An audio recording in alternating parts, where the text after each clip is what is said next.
नमस्कार, आप देख रहे हैं सिटी न्यूज और दिन भर की तमाम खबरों के साथ मैं प्रीति सागर। खबरों में बात करेंगे सबसे पहले आज की सुर्खियों की। सरायकेला खरसावां जिले में साइबर अपराधी ने एक किसान के खाते से फर्जीवाड़ा कर 59,200 रुपए उड़ा लिए। दर्जनों किसान फर्जीवाड़ा से बचे।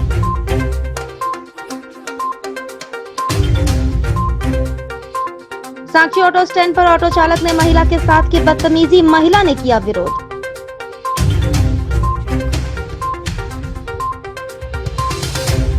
एमजीएम अस्पताल के आउटसोर्स कर्मियों ने अधीक्षक से मिलकर प्रोत्साहन राशि भुगतान करने की रखी मांग, कार्रवाई करने का मिला भरोसा। और बिरसानगर थाना क्षेत्र में पुलिस ने सेक्स रैकेट का किया भंडाफोड़। 3 युवक 3 युवती किए गए गिरफ्तार।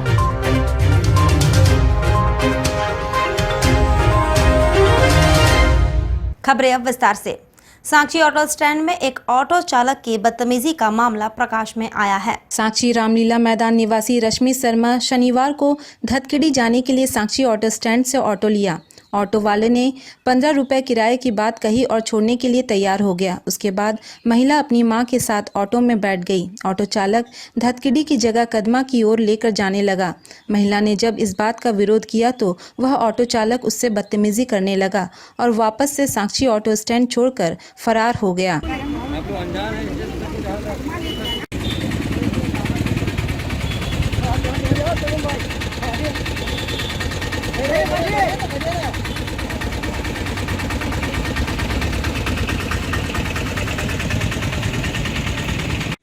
यहाँ से स्टैंड से धतकिडी का स्टैंड में टेम्पो में बैठे, टेम्पो स्टैंड में बैठे आए तो रिक्शा से उतरे तो बुलाने लगा कि आइए ये कहाँ जाना है। स्टैंड में टेम्पो भी लगा हुआ था तो हम लोग बोले कि हम लोग को धतकिडी जाना है। तो बोलता आइए ये बैठी बोलते हम बार बार उससे पूछे धतकिडी जा रहे हैं ना, तो बोलता हाँ जा रहे हैं। अब बैठा लिया। कितना पैसा बोला था? पैसा कुछ नहीं बताया। हम लोग जो बोले जो भी भाड़ा होगा मांगेगा अपना दे देंगे उसका। हम लोग ये सोच के बैठ गए बस। हम लोग को 2 लेडीज़ और बैठी थी इसमें पहले से, तो हम लोग को ले गया पहले मेन हॉस्पिटल। एक लेडीज़ को थोड़ा ले गया, उसको भी कहाँ भटकाते रहा थोड़ा दूर तक। फिर वो औरत गुस्सा हुई कि हमको कहाँ ले जा रहा मेन हॉस्पिटल से आगे। तब जाकर के दूसरी औरत जिसको डांटी तब उसको मेन हॉस्पिटल का रात रोड में फिर से ले जाके उसको छोड़ा आधा रोड में। तब वो गई तो फिर जाकर के फिर वहाँ से वापस मुड़ाया तो फिर सीधा कदमा तरफ दौड़ा दिया। फिर हम लोग बोले कहाँ ले जा रहे कहाँ ले जा रहे, तो बोलता नहीं कदमा जा रहे हैं। आप लोग को कहाँ जाना है, कहाँ जाना है। हम लोग को धतकिडी आपको बोल के बैठे 3 नंबर में उतार दीजिए हम लोग को। कहता नहीं ये कदमा जाएगा। और एक और जहां देश कोरोना महामारी की जंग से लड़ रहा है, सरकार और प्रशासन महामारी से मुक्ति के लिए जद्दोजहद में लगी है, वहीं दूसरी ओर जालसाजों के हौसले बुलंद हैं। राजनगर थाना क्षेत्र के चांगुआ गांव में एक फर्जी कॉल ने एक किसान के खाते को ही खाली कर दिया। एक और जहां देश कोरोना महामारी की जंग लड़ रहा है, सरकार और प्रशासन महामारी से मुक्ति के लिए जद्दोजहद में लगे हैं, वहीं दूसरी ओर जालसाजों के हौसले बुलंद है। राजनगर थाना क्षेत्र के चंगुआ गांव में बुधवार की सुबह एक फर्जी कॉल ने एक किसान के खाते को ही खाली कर दिया। 19 मई की सुबह लगभग 9 से 10 बजे के बीच विशेश्वर महतो को एक फ़ोन कॉल 7646057515 नंबर से आता है, जिसमें कहा जाता है मैं सरायकेला डीएसओ ऑफिस से बोल रहा हूं। आपके धान की राशि का दूसरा भुगतान का किस्त आपके खाते में नहीं ट्रांसफ़र हो पा रहा है, कृपया अपना एटीएम का 16 डिजिट नंबर दीजिए। किसान विशेश्वर महतो ने सोचा शायद धान की राशि का दूसरा किस्त खाते में ट्रांसफ़र नहीं हो पा रहा है, इसीलिए जो जानकारी मांगी उसने दे दी और उसके खाते में कुल 59,208 रुपये थे। चंद मिनटों में खाली हो गया। खाते से 59,200 रुपये गायब हो गया और मात्र 8 रुपये खाते में रह गया, जिसके बाद विशेश्वर महतो ने 20 मई को इस मामले की शिकायत राजनगर थाने में आवेदन के माध्यम से दिया। वहीं इस फर्जीवाड़े की खबर राजनगर के आसपास के इलाके में फैल गई और लोग सतर्क हो गए, लेकिन 20 और 21 मई को राजनगर के लगभग 12 से 15 किसानों को उसी नंबर से कॉल आया। फिर उसी प्रकार दूसरे किसानों को भी ठगने की कोशिश की गई, किंतु अब लोग सतर्क हो चुके थे, इसीलिए और कोई किसान इस ठगी का शिकार नहीं बन पाया। इस प्रकार गरीब किसानों के साथ दोबारा कोई इन लोगों का शिकार न बन पाए, इसलिए अब किसान ऐसे अज्ञात साइबर अपराधियों को जल्द से जल्द गिरफ्तार करने की मांग कर रहे हैं, ताकि किसानों की अपनी मेहनत की कमाई की राशि को बचाया जा सके।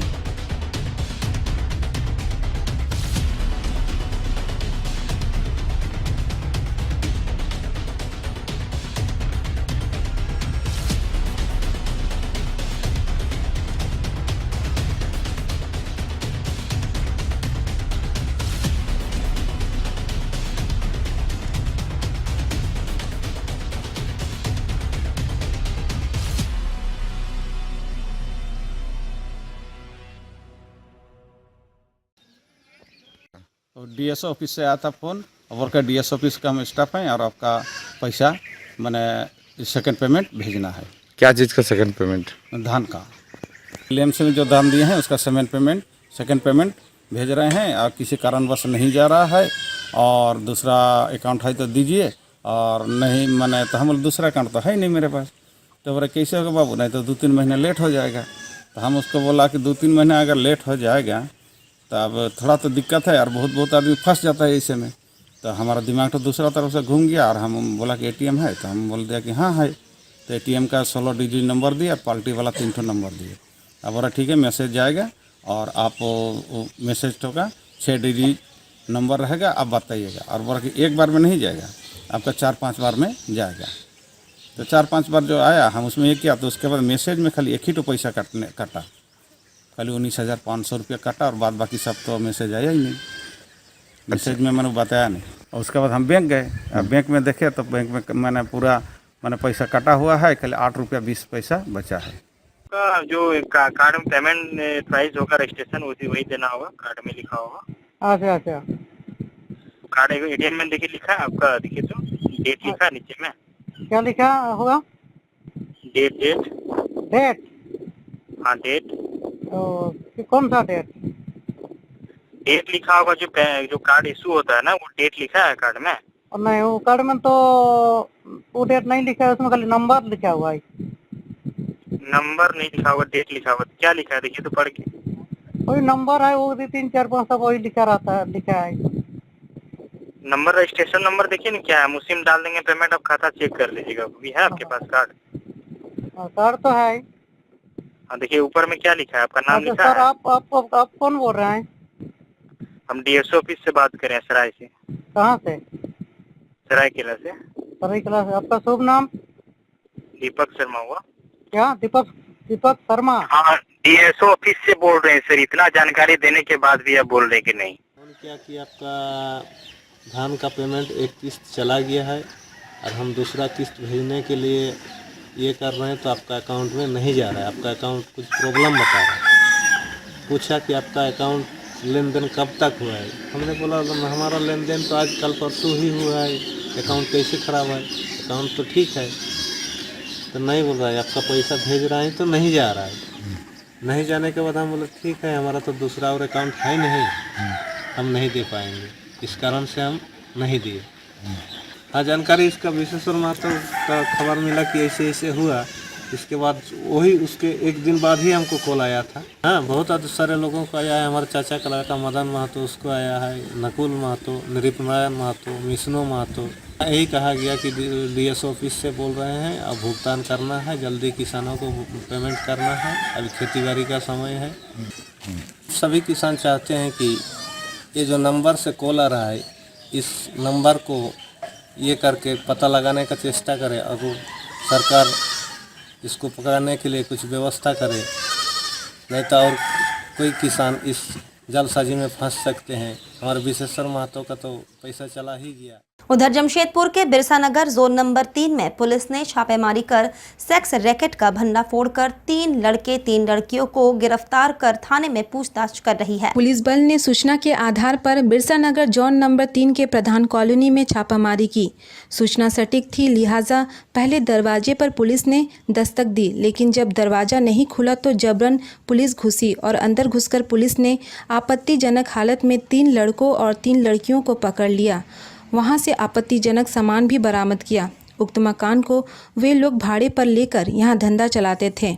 जो भाड़ा पर दे रहे थे, मकान मालिक वहां नहीं रहते थे। उक्त मकान में आराम से सुबह से लेकर शाम तक धंधा चलता था।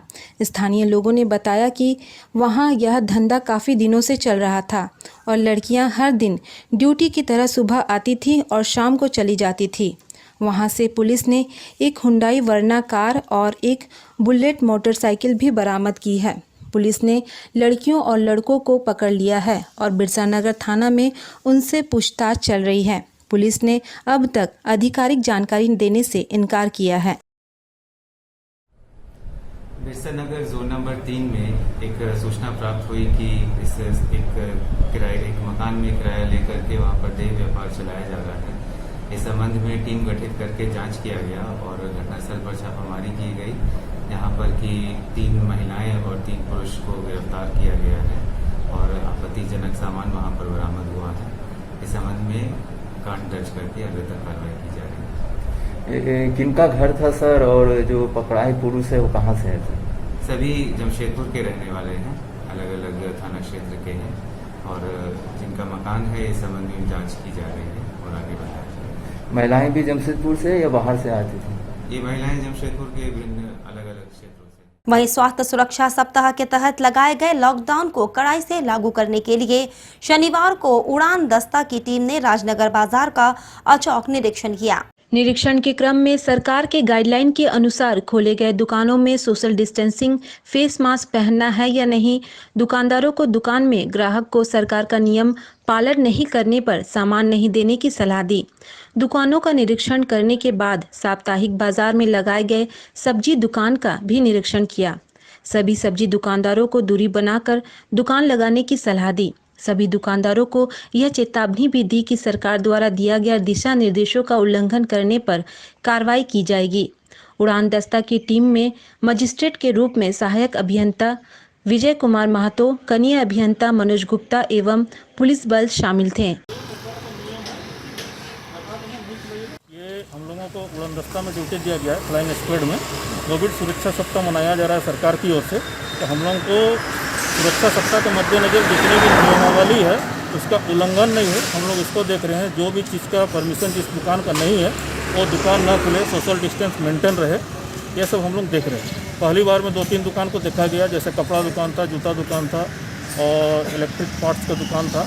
तो उन लोगों को आज पहली बार है, हम लोगों ने चेतावनी देकर के छोड़ दिया। अगली बार से कल से खुला मिलेगा तो हम लोग कार्रवाई करेंगे। कितने बजे तक का समय निर्धारित किया? 2 बजे तक का समय निर्धारित है।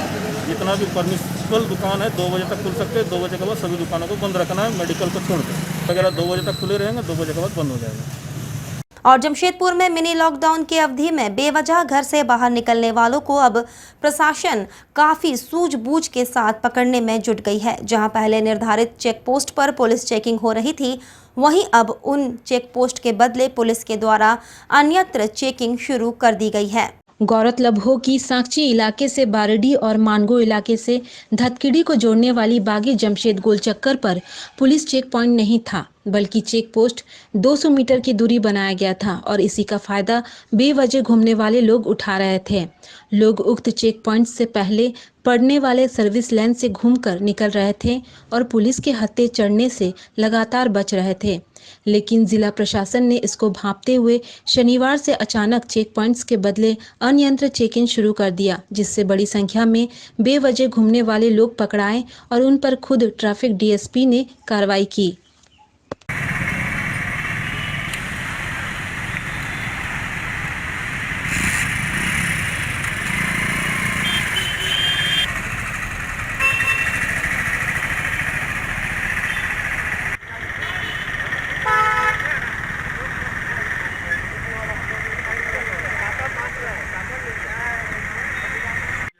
देखिए, ये बागे जमशेद के आगे जो हमारा मोदी पार्क था और मोदी पार्क से पहले भी था, हम लोग बराबर इसको देख रहे थे कि बागे, उनको सारे जनता को पता है कि बागे जमशेद के आगे में मोदी पार्क पर चेकिंग चलती है।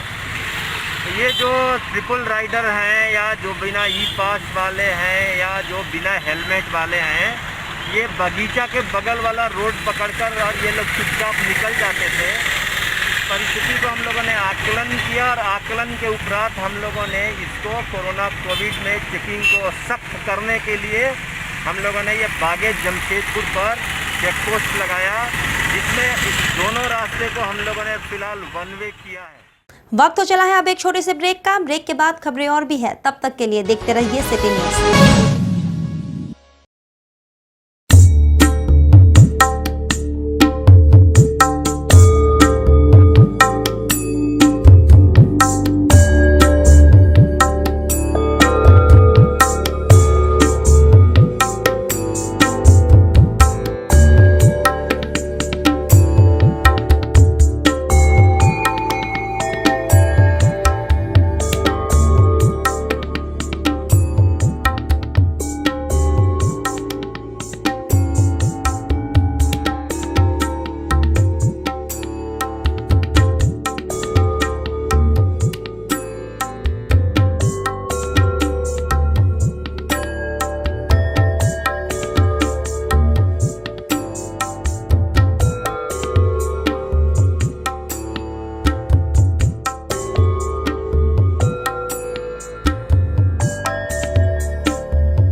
बेटियों के लिए ना हो परेशान। विकास ज्वेलर्स लाया है आपकी सभी मुश्किलों का समाधान।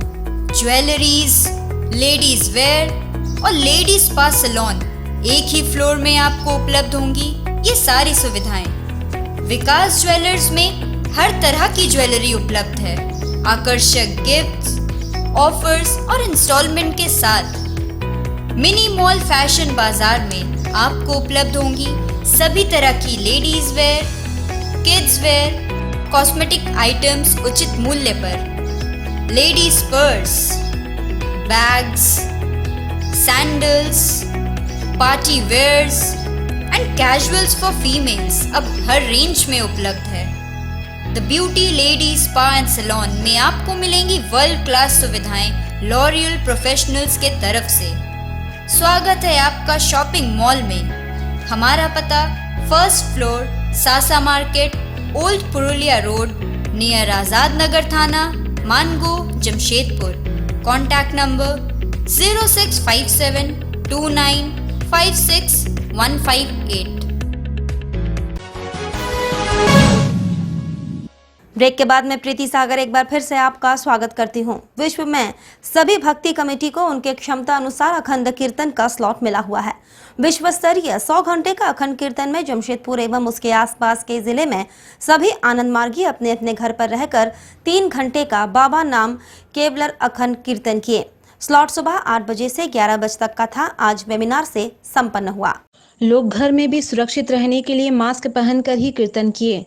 निकटवर्ती आनंद मार्ग के केंद्रीय कार्यालय आनंद नगर स्थित बाबा क्वार्टर में रात्रि 2 बजे अष्टाक्षरी सिद्ध महामंत्र बाबा नाम केवलम का कीर्तन प्रारंभ हुआ।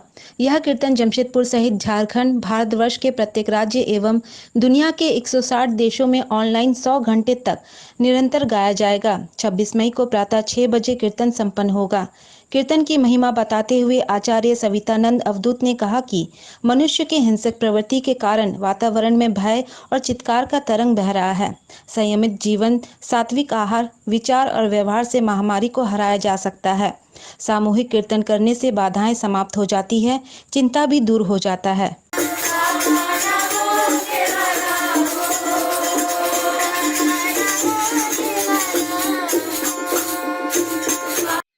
वैश्विक कोरोना महामारी ने मनुष्य को हताश निराश कर दिया है। मनुष्य के अंदर आशा के संचार के लिए आनंद मार्ग प्रचारक संघ ने आज रात्रि 2 बजे केंद्रीय कार्यालय आनंद नगर, पुरुलिया, पश्चिम बंगाल में अष्टाक्षरी सिद्ध महामंत्र बाबा नाम केवलम प्रारंभ किया।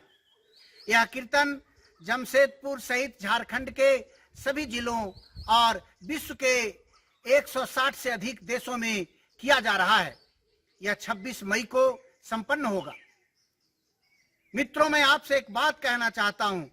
कोरोना महामारी जराभिमुखी और बहिर्मुखी विचार का ही परिणाम है। कीर्तन मनुष्य के मानवीय संवेदना को मानस आध्यात्मिक स्तर पर लेकर जाता है। साथ ही आपको बता दें, शहर की स्वयंसेवी संस्था my country is my family की ओर से कोरोना वैक्सीन को बूथ स्तर पर शुरू किए जाने की मांग उपायुक्त के द्वारा मुख्यमंत्री हेमंत सोरेन से की गई है। संस्था के अध्यक्ष मोहम्मद समीम ने बताया कि झारखंड सरकार ने जो वैक्सीनेशन के लिए रजिस्ट्रेशन की व्यवस्था की है वह सराहनीय है, लेकिन जो अशिक्षित झारखंड वासी हैं ऐसी परिस्थिति में उनको कोविड-19 की वैक्सीन का फायदा नहीं मिल पा रहा है। इसीलिए संस्था ने झारखंड सरकार से निवेदन किया है कि बूथ स्तर पर जिला प्रशासन के माध्यम से कैंप लगाकर कोविड-19 की वैक्सीनेशन की प्रक्रिया पूरे राज्य में की जाए। इसी के माध्यम से मुख्यमंत्री को दे रहे हैं और हम उम्मीद करते हैं कि मुख्यमंत्री इस पर ध्यान देंगे, क्योंकि इस तरह से जो गांव और जो शहर का जो कॉम्बिनेशन है वो के माध्यम से माई कंट्री संस्था द्वारा मुख्यमंत्री को ज्ञापन दिया गया। ज्ञापन में हम लोगों ने मांग की है कि जो भी लॉकडाउन में जिन्हें छूट मिल रहा है, सब्जी विक्रेता हों, दूध बेचने वाले हों और भी जो भी व्यापारी हैं और गांव देहात से आ रहे मजदूरों को, उनको पहले वैक्सीनेशन किया जाए, क्योंकि ये लोग उन लोगों के संपर्क में हमेशा रहते हैं जो लोग सरकार द्वारा लॉकडाउन की गाइड को पालन करते हुए घरों में रह रहे हैं। इसलिए साथ ही साथ हमारी संस्था ये भी राज्य सरकार से मांग कर रही है कि जो वैक्सीनेशन की प्रक्रिया रजिस्ट्रेशन के माध्यम से हो रही है वो सराहनीय है, लेकिन इस कहीं ना कहीं अशिक्षित जो लोग हैं उनको इस वैक्सीनेशन की प्रक्रिया का फ़ायदा नहीं मिल पा रहा है। गांव देहात मजदूर ये लोगों को वैक्सीनेशन का रजिस्ट्रेशन नहीं हो पा रहा है। तो हम यही चाहते हैं कि जिला प्रशासन के माध्यम से बूथ स्तर पर वैक्सीनेशन की प्रक्रिया सरकार पूरी करे पूरे राज्य में। और इधर बुजुर्ग दंपत्ति का सहारा बने समाजसेवी पारसनाथ मिश्रा। पारसनाथ मिश्रा के ट्वीट पर उपायुक्त ने भी की मदद। बुजुर्ग दंपत्ति गोविंद नंदी और शिखा नंदी को खाने के लिए दिक्कतें हो रही थी। वहीं सुभाष युवा मंच के अध्यक्ष सह शिक्षाविद पारसनाथ मिश्रा ने बुजुर्ग दंपत्ति को राशन और आर्थिक सहयोग किया। वहीं इसके अलावा पारसनाथ मिश्रा ने जिले के उपायुक्त सूरज कुमार को ट्वीट कर पीड़ित दंपत्ति के बारे में जानकारी दिया।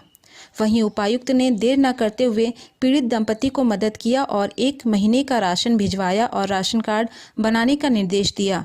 वहीं पारसनाथ मिश्रा ने बुजुर्ग दंपत्ति के आवास लाल बाबा कैलाश नगर जाकर हालचाल जाना और कुशल क्षेम पूछा और बुजुर्ग दंपत्ति को मिठाई भी खिलाई और आशीर्वाद लिया। वहीं पारसनाथ मिश्रा ने कहा कि माता पिता से बड़ा कोई नहीं है, उनका ध्यान हमेशा रखें। जितना हो सकेगा बुजुर्ग दंपत्ति को मैं मदद करता रहूँगा।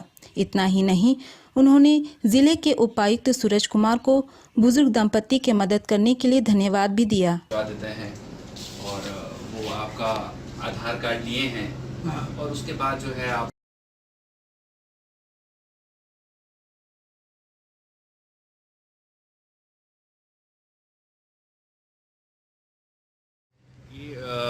बर्मा माइंस में गोविंद नंदी और शिखा नंदी 2 बुजुर्ग दंपति रहते हैं और एक गोदाम में रहते हैं और ये काफ़ी बुजुर्ग हैं और इनकी आर्थिक स्थिति अब उतनी अच्छी नहीं है और उनके बच्चे जो अपनी जिम्मेवारी है वो पूरी नहीं कर रहे हैं। तो मुझे इन्होंने किसी माध्यम से फ़ोन किया तो मैं इन्हें राशन को भिजवाया, कुछ आर्थिक मदद की और मैंने नैतिक जिम्मेवारी ली जो जब तक इनका कोई मदद नहीं करेगा हम लोग इनको मदद करेंगे। और मैंने इस चीज़ को उपायुक्त श्री सूरज कुमार जी को मैंने ट्वीट भी किया तो उपायुक्त महोदय ने उस दिन ही ट्वीट पर संज्ञान लिया और आगे की कार्रवाई के लिए DRDO को निर्देशित किया। और उसके बाद आज DC साहब ने मेरे ट्वीट का संज्ञान लेते हुए कार्रवाई करते हुए इनको राशन भिजवाया और इनका आधार कार्ड लेकर इनको जो है राशन कार्ड और जो अलग अलग सरकारी सुविधाएं हैं इनको मिलेगी, योजनाओं का लाभ इनको मिलेगा। उधर भारतीय जनतंत्र युवा मोर्चा के द्वारा जरूरतमंद लोगों के बीच भोजन का वितरण किया गया। कोरोना काल में भारतीय जनतंत्र युवा मोर्चा के कार्यकर्ता बढ़ चढ़कर अपनी सेवा दे रहे हैं। वहीं कार्यकर्ताओं ने अपने हाथों से खाना खुद बना रहे हैं और जरूरतमंदों के बीच बांट रहे हैं और सेवा दे रहे हैं। जिला महामंत्री काशीनाथ प्रधान, टेल्को मंडल अध्यक्ष आयुष कुमार ने कहा कि लॉकडाउन को देखते हुए कई ऐसे ज़रूरतमंद लोग हैं जिन्हें काफ़ी भोजन की दिक्कत हो रही है। ऐसे में भारतीय जनतंत्र युवा मोर्चा के युवा कार्यकर्ताओं ने ज़रूरतमंदों के बीच अपनी सेवा देने का काम कर रहे हैं।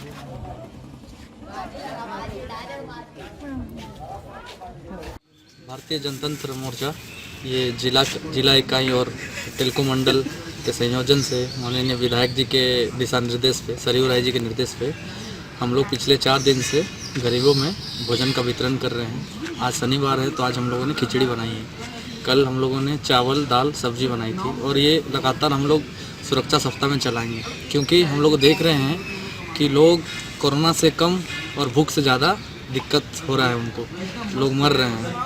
पहले ट्रेन वगैरह बस वगैरह चलती थी, लोग कुछ ना कुछ उनका जीवन यापन भोजन मिल जाता था, लेकिन अभी पूरी तरह से मार्केट बंद है, शहर बंद है, राज्य सरकार भी पूरी तरह से विफल है, केंद्र सरकार भी।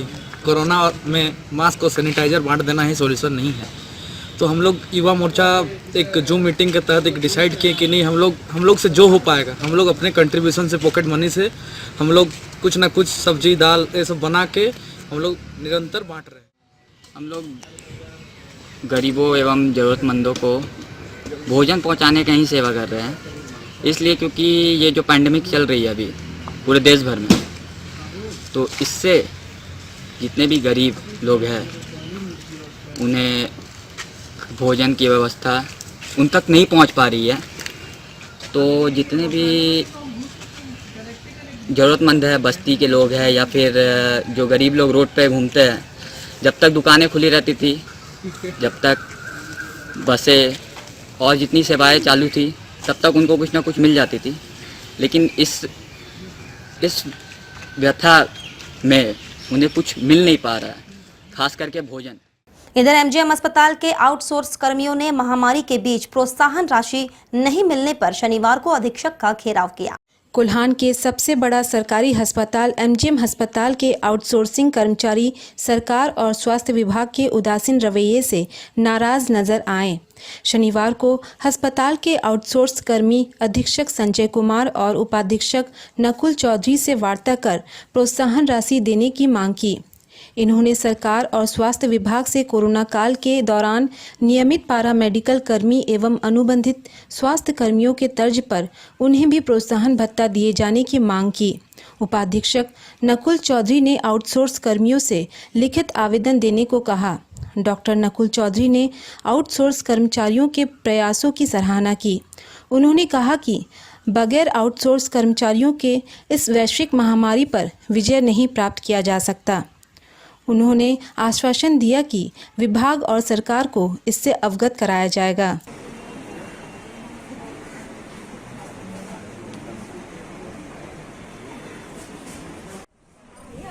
का मांग ये था कि जो हम लोग कोविड में ड्यूटी कर रहे हैं ना, और जो अभी एक लेटर आया था वो प्रोत्साहित लेटर, जो कि परमानेंट स्टाफ और अनुबंध लिखा हुआ है। ना हम लोग परमानेंट है, ना हम लोग अनुबंध है, हम लोग आउटसोर्सिंग कर रहे हैं। उसमें हम लोग का जिक्र क्यों नहीं किया गया?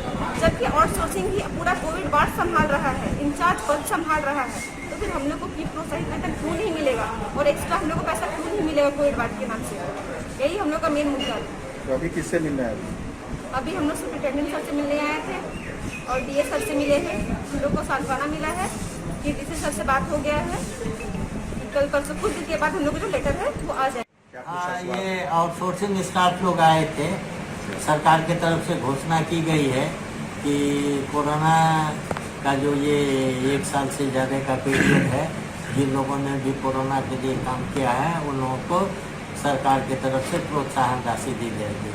तो इसके लिए जो सरकार से जो चिट्ठी आई है उसमें है कि जो चिकित्सक हैं, जो यहाँ माने परमानेंट स्टाफ हैं, वो चाहे पैरामेडिकल हो, नर्सेस हो, जितने भी हैं उन लोगों को, और प्लस जो संविदा कर्मी हैं जो डायरेक्ट कांटेक्ट में हैं, एनएचएम के कांटेक्ट में, उन लोगों को देने के लिए आया है, जिसमें आउटसोर्स कर्मियों का जिक्र नहीं है। सही बात यह है कि आउटसोर्स कर्मियों ने भी काम किया है और पूरे तन मन से काम किया है। चलते चलते एक बार फिर से नजर डालेंगे अब तक की सुर्खियों पर। सरायकेला खरसावां जिले में साइबर अपराधी ने एक किसान के खाते से फर्जीवाड़ा कर 59,200 रुपए उड़ा लिए। दर्जनों किसान फर्जीवाड़ा से बचे।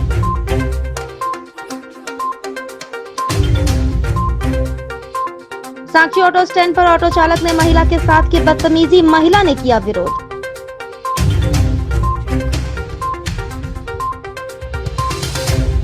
एमजीएम अस्पताल के आउटसोर्स कर्मियों ने अधीक्षक से मिलकर प्रोत्साहन राशि भुगतान करने की रखी मांग, कार्रवाई करने का मिला भरोसा।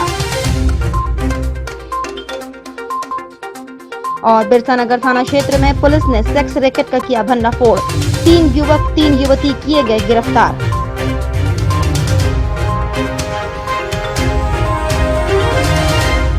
और अभी के लिए बस इतना ही। कल फिर मिलेंगे कुछ अन्य खबरों के साथ। तब तक के लिए दीजिए सिटी न्यूज़ की पूरी टीम को इजाजत। नमस्कार।